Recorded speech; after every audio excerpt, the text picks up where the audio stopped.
Why is my name crossed out? I didn't mean to say it out loud. I was only supposed to peek.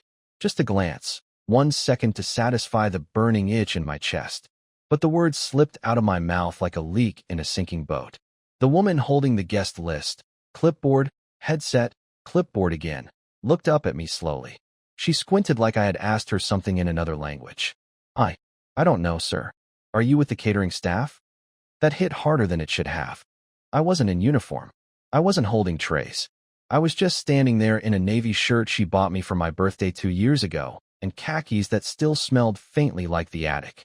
I looked like someone who used to belong here. I'm on the list, I said, and pointed with a trembling finger. There, Erwin Laster. That's my name. Her eyes tracked it. One neat red line across it. Permanent marker. Brutal. No room for correction. Yes.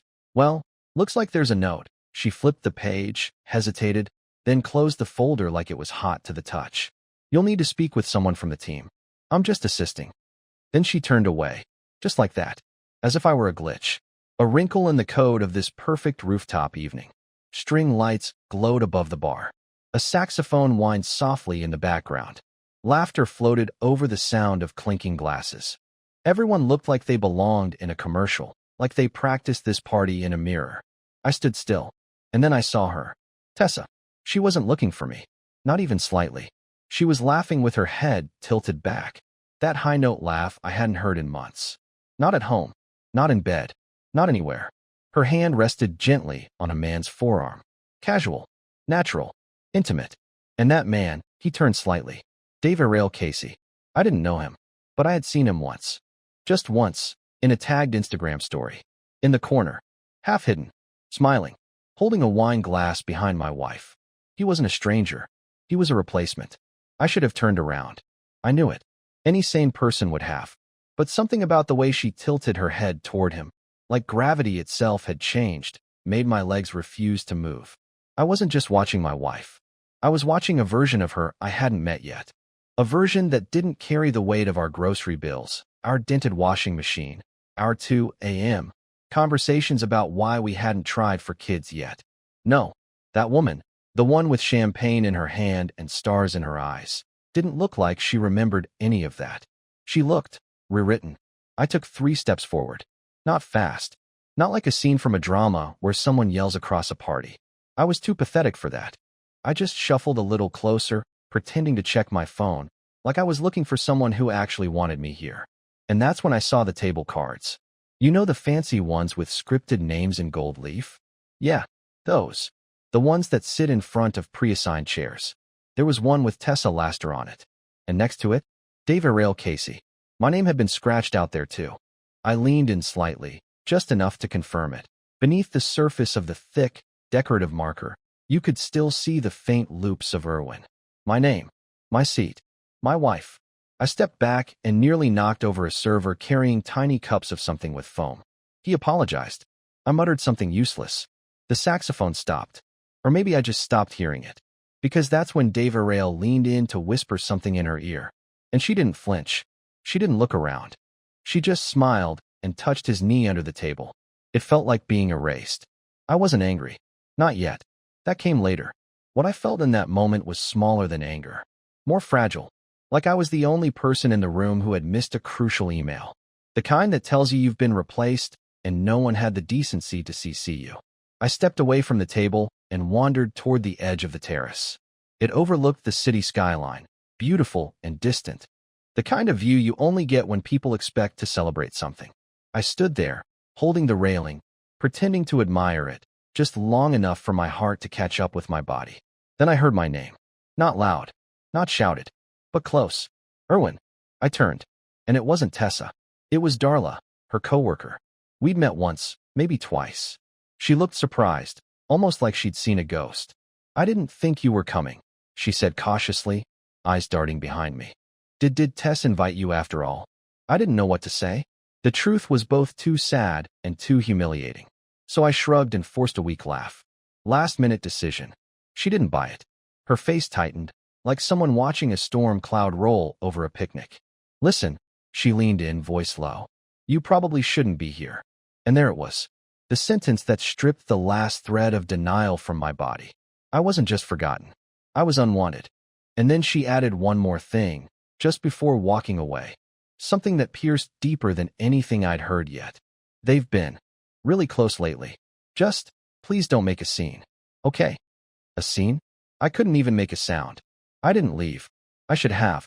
Every cell in my body told me to turn around, to walk down those marble stairs and vanish into the night like the sad ghost I'd apparently become. But instead, I stayed.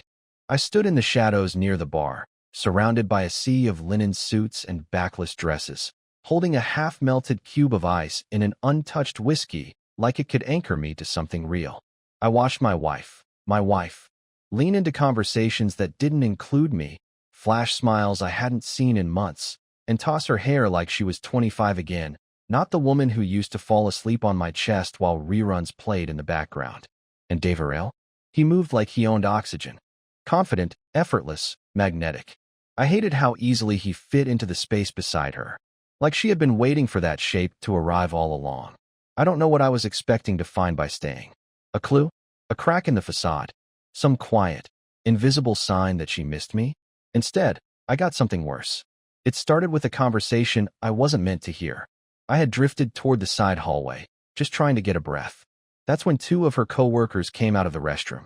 They were tipsy, loud, careless with volume the way only people with secrets are. Did you see them earlier? One of them giggled. Tessa had her hand on his chest, like right there in front of everyone. Oh, I saw. I mean, it's not even subtle anymore. I thought they were trying to keep it quiet for HR. Please. Half the office thinks they're already living together. I didn't breathe. I didn't blink. I just stood there like a statue while two women I didn't recognize sliced through the last threads of my delusion with casual laughter. Living together. Living. Together. I stumbled back into the hallway, nearly bumping into a server who mumbled an apology as he passed. I caught myself on the wall, palms sweaty, knees soft. My mind was trying to organize what I'd just heard, trying to label it as rumor or office gossip, but every part of me knew better. It wasn't just the words, it was the tone, the way they said it. Like it wasn't even scandalous anymore.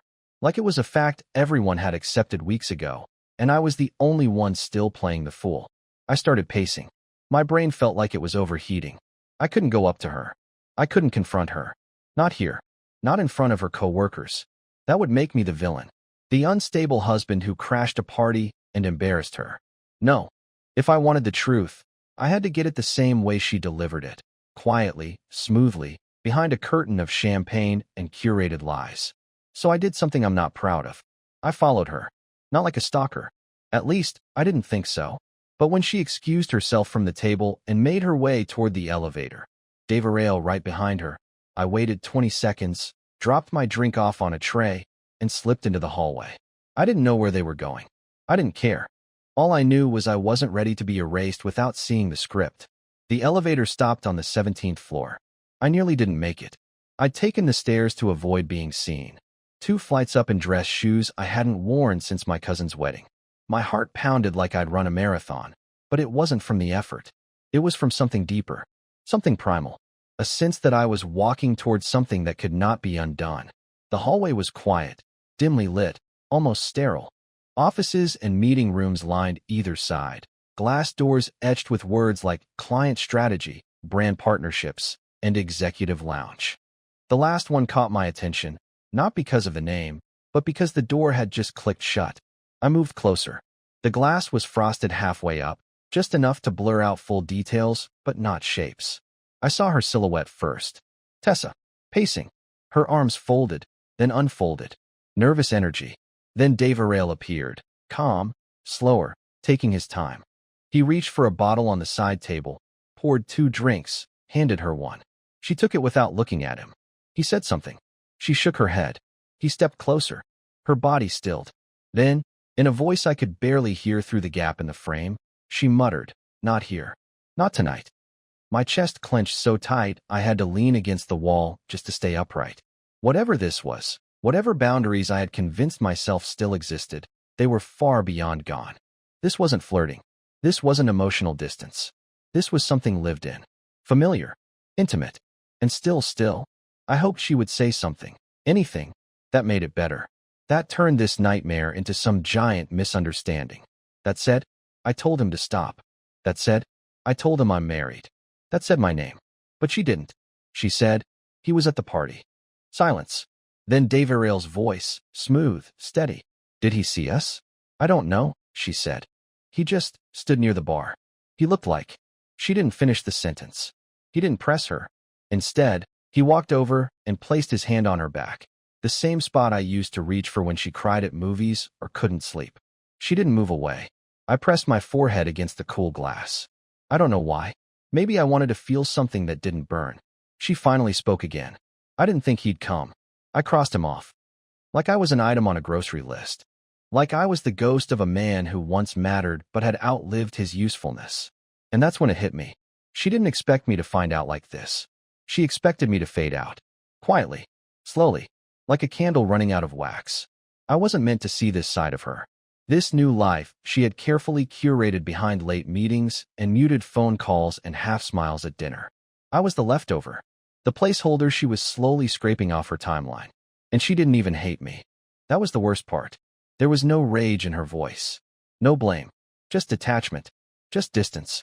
As if she'd already moved on, not in her heart, but in her identity. The man outside the door? I wasn't her husband anymore. I was a stranger who forgot to stop showing up. I don't remember walking down the hallway, or the stairs, or out the front doors of the building. All I know is that at some point, I was standing in the parking lot, staring at a cracked lamppost with one flickering bulb, and I couldn't feel my legs. Not in a dramatic way. Not like I'd lost control, but like they weren't mine anymore. Something had shifted inside me. Something subtle, but final. Like a gear had slipped out of place and would never fit back again. I didn't cry. That surprised me. I thought I would. That I'd collapse against the steering wheel or scream into the night. But instead, I sat in the car, in silence, and just stared at the glowing rooftop I wasn't welcome on. My hands were still shaking, though. My wedding ring kept tapping softly against the steering wheel. Tick, tick, tick, like it was trying to remind me of a promise only I still believed in. I didn't go home right away. I drove to a gas station, bought coffee I didn't drink, stared at rows of chips and energy drinks like they might explain something to me. It was strange how calm everything felt, like the world hadn't noticed I'd just watched my wife erase me from her life in real time. At some point, I found myself parked on the side street behind her office, lights off, engine idle. I wasn't spying. Not really. I just needed to know when she left. Needed to know if they'd walk out together. If he'd touch her waist again. If she'd lean into him like she used to lean into me. But she didn't come out. 10 minutes passed. Then 20. Then an hour. Still no sign of her. It was almost midnight when the side door finally opened. My heart jumped, stupidly, helplessly, and I sat forward, waiting to see her. But it wasn't her. It was Deverell. Alone. Jacket slung over one shoulder, phone pressed to his ear. He was laughing. That quiet, smug kind of laugh that carries confidence without volume. He paused under the streetlight, checked his reflection in a car window, adjusted his collar, then walked off toward the rideshare pickup zone. He didn't look back once. 5 more minutes. Then she came out. Alone, too. Her heels clicked against the pavement, steady, sharp. She looked tired now. Less polished. More like the woman I used to fall asleep beside. Her makeup had worn off around the corners of her eyes. Her hair had started to slip from its perfect arrangement. For a second, just 1 second, I felt something stupid bloom in my chest. Hope. Maybe they had fought. Maybe she sent him home. Maybe something had reminded her of me, of us, and then she took out her phone and started texting as she walked. Smiling. Not the soft smile she gave me when she was embarrassed. No, this was the kind of smile she gave when she was excited. Who was she texting? I knew. I knew exactly who it was. And still, I watched her disappear around the corner, back into the night like she hadn't just set fire to 10 years of our life. When I finally turned the key and started the engine, the dashboard clock read 12:14 a.m. By the time I pulled into our driveway, she was already inside. Lights off. Her shoes were by the door. Her coat was hung neatly on the rack.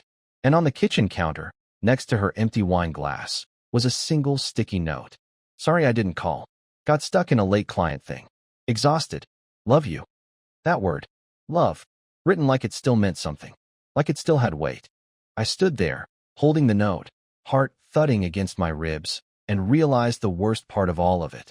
She wasn't sorry for what she'd done. She was only sorry I might have noticed.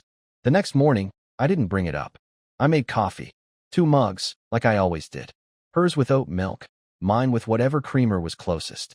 She walked into the kitchen in her bathrobe, humming something tuneless, scrolling her phone with one hand, and rubbing her eyes with the other like nothing had changed. And maybe for her, nothing had.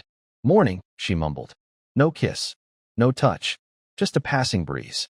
I placed the mug near her elbow. She didn't look up. For 10 minutes, we stood in silence. The kind of silence that hums like a power line overhead. I watched the way she tapped her screen. The way her eyes darted left and right. Whoever she was texting, it wasn't about grocery lists.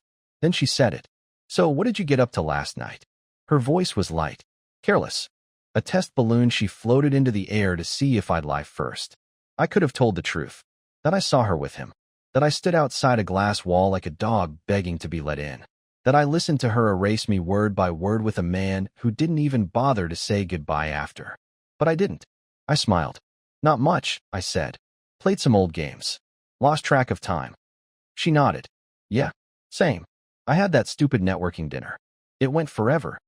We both lied in the same room, breathing the same air, pretending the same fantasy was still alive. And that was the moment, the exact moment, something inside me shifted again. Not in pain, not in despair, in strategy. Because if she was willing to play this game behind a glass wall, then I would play it, too. Only better, quieter, colder. That day, I started deleting myself. Not dramatically, not like slamming doors or shredding photos. I started by changing little things, the things she didn't notice, the ones that made me me. I stopped making the bed.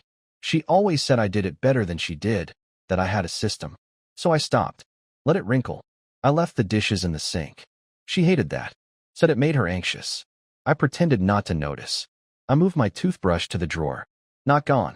Just out of sight. I didn't do it to punish her. I didn't do it to win. I did it because I needed to know how far I could vanish before she actually noticed. Turns out, pretty far. For days passed. For entire days where I spoke only when spoken to. Where I watched her disappear into texts and emails and meetings. And not once did she pause and ask, "Are you okay?" She noticed the bed, though. She laughed and said, "Getting lazy in your old age?" I smiled. Something like that. On the 5th day, I stopped sleeping next to her. I moved to the couch. Said I wasn't feeling well. Said I had work calls early. Said the mattress was hurting my back. She accepted all of it without question. Left a blanket folded on the side like I was some guest overstaying my welcome. She didn't ask to join me. Didn't offer to come out and talk. And somewhere between midnight and dawn, while the ceiling fan buzzed above me and my phone glowed with untouched notifications, I realized something I hadn't wanted to admit before. She was waiting for me to leave. She wasn't going to say it. Wasn't going to pull the trigger. She just wanted me to wake up one day and make it easier for both of us by walking away first. She wanted a clean ending. What she didn't know, what no one knew, was that I wasn't going to give her that satisfaction. Because I wasn't planning to leave anymore. I was planning to disappear right in front of her. Piece by piece. Until the day she finally realized. I had already gone. The anniversary came and went. She didn't mention it. Not even in passing. No reminder on the fridge. No alert on her phone. Not even a lazy, "We should do something soon." It had been 8 years. 8. You don't forget 8 unless you're trying to forget on purpose. And what's worse, I didn't say anything either. I waited, of course. Like an idiot. I even made reservations at the same place we went the night I proposed. I booked it under a fake name, just in case she got curious and searched our shared calendar. She didn't. The night came. I shaved. Wore a shirt she once said made my shoulders look not totally hopeless.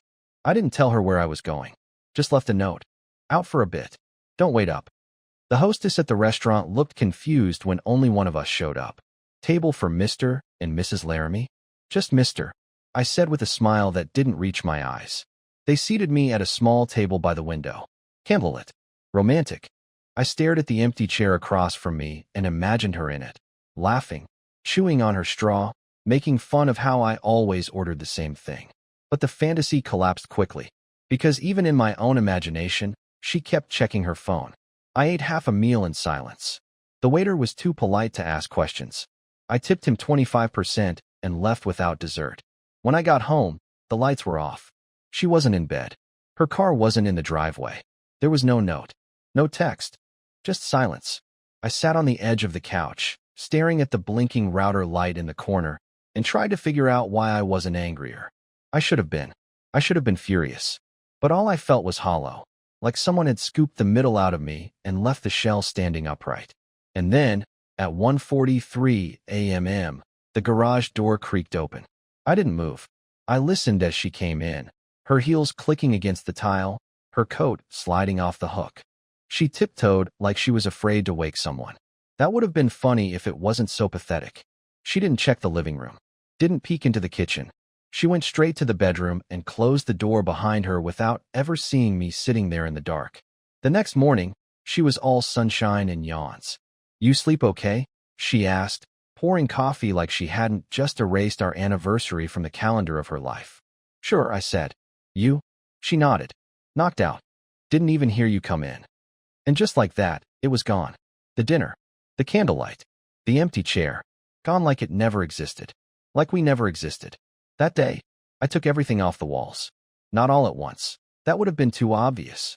But slowly, quietly, frame by frame. A photo here, a vacation magnet there. The ceramic owl we bought in Santa Fe, into the box it went. And she didn't notice. She didn't say a word. Over the next 3 days, I boxed up the wedding album, our honeymoon souvenirs, the Polaroid we kept on the fridge of us dressed like idiots at that Halloween party. Gone. All of it. And still nothing. Not a single question.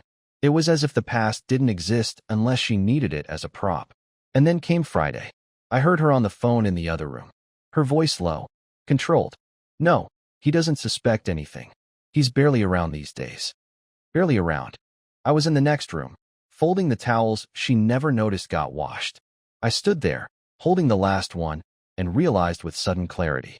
She had already told someone we were over. I just hadn't been informed yet.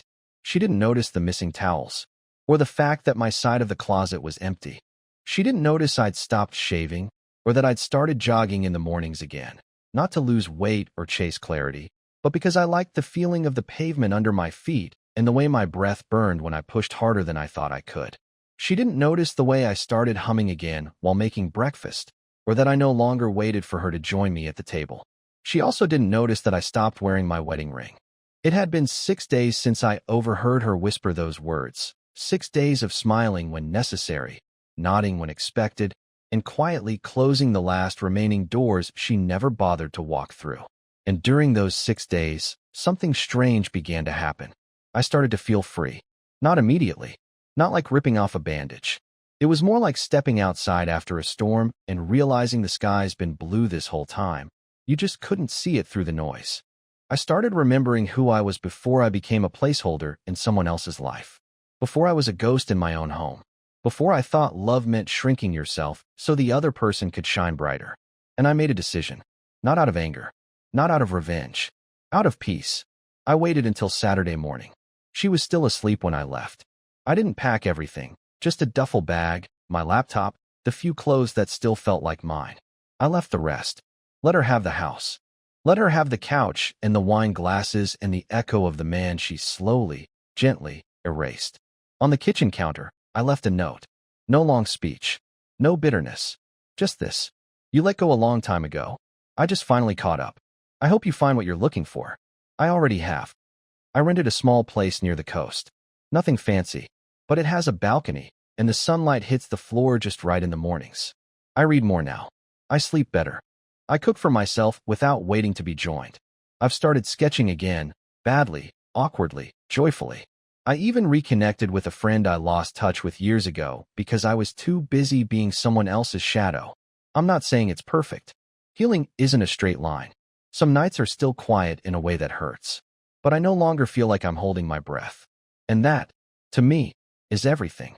Funny thing is, she did call. Once. A week later. Just to ask if I was okay.